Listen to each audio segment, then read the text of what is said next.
On the risk side, I think risk is going up board agendas. So the profile of risk is actually increasing. But I think boards are quite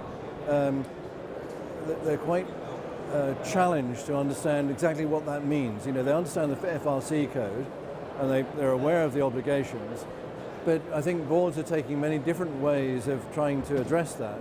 And I think there's a vacuum creating which our members can step up into, which is why a lot of our research and one of the publications, the changing world of risk, is a very practical guide as to how our members can get their heads above the parapet and help their boards. So I think on the risk side that's happening anyway.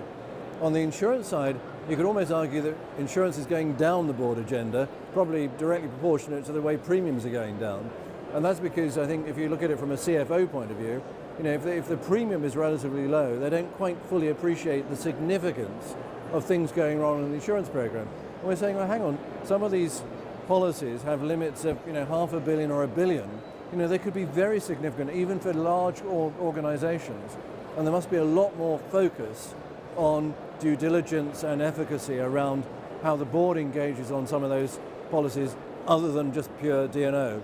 So again, a lot of what we've been doing here is work with the market, working on the financial relevance of a lot of these triggers with PwC, one of the reports we're issuing today, and also what more do our members have to do to raise some of these issues with their board, and particularly get the boards accepting that for increased levels of certainty, they may have to pay more.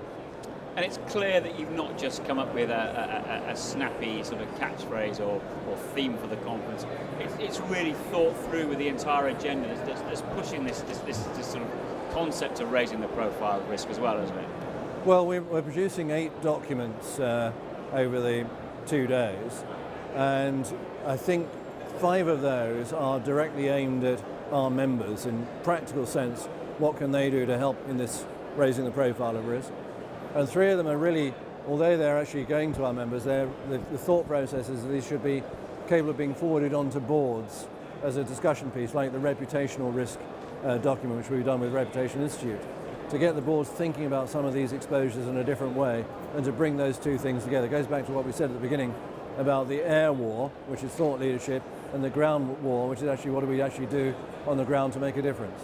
Now we've got one more day of the conference left, and of course tomorrow that will finish with Patrick Smith becoming the new chairman. So exciting times ahead, really, for Airmic, aren't they? Yeah, yes, Patrick, I think, will say tomorrow that he wants to build on everything that Airmic is already doing, and we're not going to, swing the pendulum over in a slightly different direction.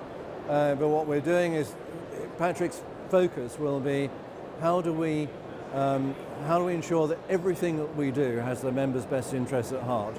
Which is really what we're here to do, and we have to make sure that for example, we have to look after different members who have different interests differently.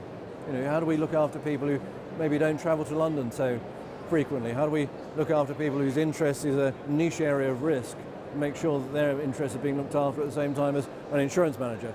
So we've got a whole series of work streams which we're going to be looking at over the summer to make sure that everything we do is as focused as we can be on the needs of our members.